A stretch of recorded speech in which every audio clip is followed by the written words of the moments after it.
yimɓe bus aray ɓe inna ko henndu maa ko jinna wonɗon hannude resisugol mais ɓe taskitata ko honɗum ɓe faalno resisugol en fait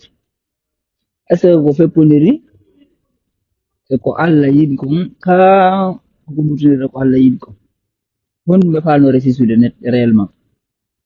par exemple goɗɗo inna ɗo wonda ɗo e debbo tum ɓe heɓa fum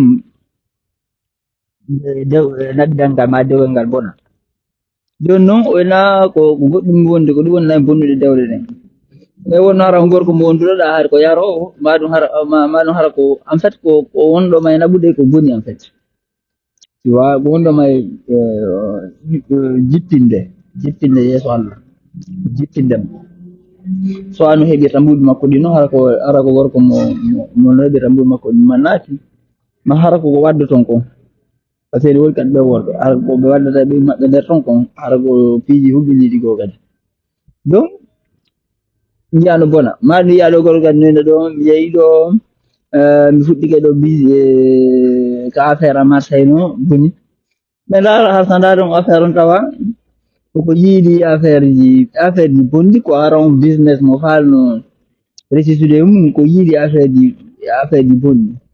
ma ɗum hara ko ɓantiri hoore fenandeji ko jiɗiri fenandeji joni noon nde juulen ɗo chaque fois nde juulen inne ihdina sirata mustaqima yo Allah fewnu en yo Allah ɗo woni e laawol andi probléme jama on ɓe andaki ɓe yejjiti wona conscient Allah ko wurɗo en fait seni o ɗowete mais kala ɗowoma hannete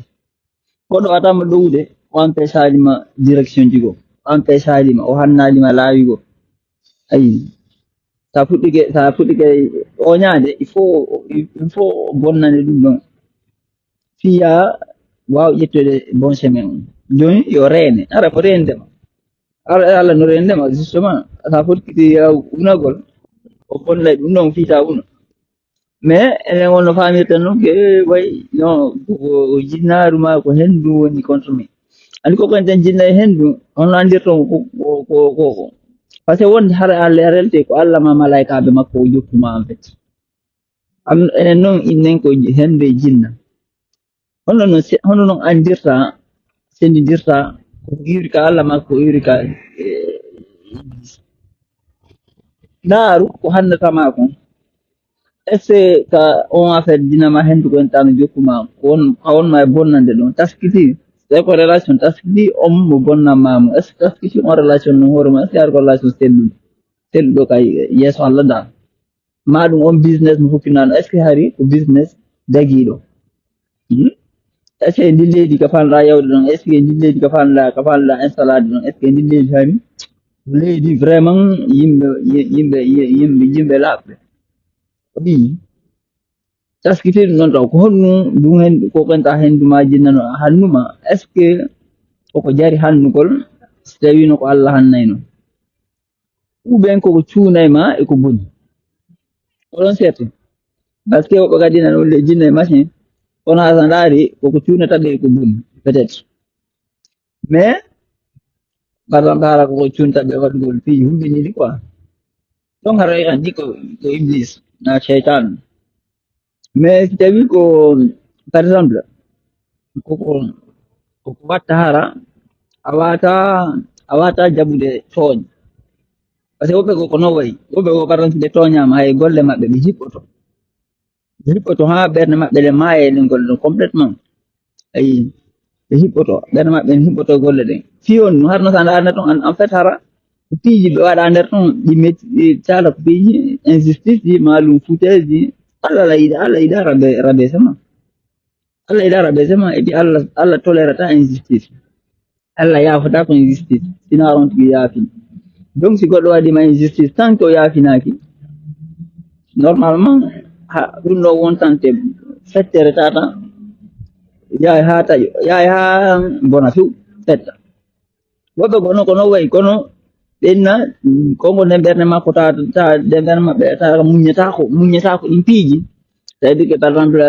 petit injustice woyi andi ko ɗum yimɓe ɓen tan muññagol ɓenna sa waɗama injustice sa waɗama torji goo a muññoto anna ko seeɗa seeɗa ayi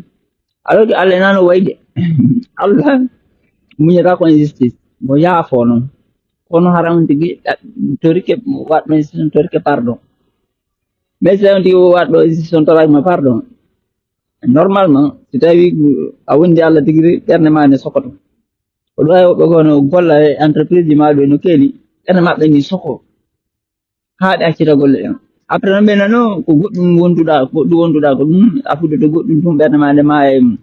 maɗum en aɓidal ɓernde maɓɓe le yaha un jour ni tum soko en fait hara ko mo woni aɓidu ton woni wadde piiji maɗum waɗde piiji maɗum ko woni juuɗe ton koddal tawata ɗum ɗon en fait yaada e Allah fewi hara wonde ko konten hendu maɗum jinna no jokki en en réalité wonde haray ko Allah e malaikaɓe makko jokki en mais yimɓe ɓe anda famake nden Allah ma malaika makko en fait ko wurɓe en fait ko wurɓe existe ɓe ina miijo ni tum non ko wurɓe eyi voilà donc yimɓe bus ino lootoyolo piiji wano naseliji e fii lekkiji fii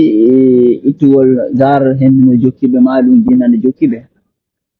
en réalité ko bonde lotora ɗum ko fii tum woɗɗintinno en fait ko Allah ɓe woni haɓude e maɓɓe ara ko Allah ɓe woni haɓude e maɓɓe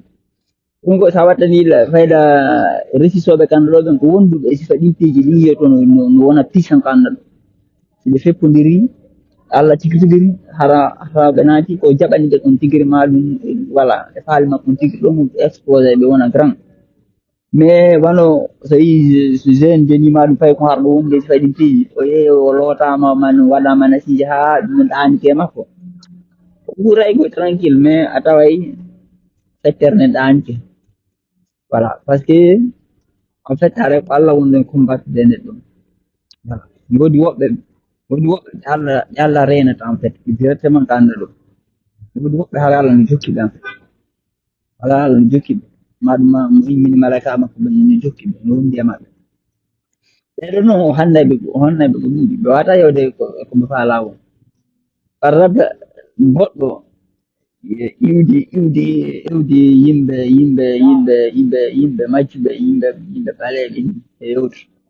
ɓen ino naata entreprise ji ɓe resisa ɓe naata e relation ji ɓe resisa hara ɓe wuuri ton tranquille sans probléme mais an iwdi yimɓe Allah ara Allah yejjitata fodore nde waɗannoma maɓe nde donc ara ɓe wondi e ma en fait donc piiji gon ɗon a faltedi yaa no boɗira ni yaa ha an tigi ɓen mboɗa tant que a yaha le lawo par ce que par exemple sa wulti ko relation ji woni e fettude calcule d' abord est ce que on relation ɗum hari o selluɗo ou bien est ce que on bonda wadde relation est ce que on no henti tu vois maɗum on business mo falɗa wadde tata yayni tum bargaɗan ni kelancike est ce que har on business ɗum ko selluɗo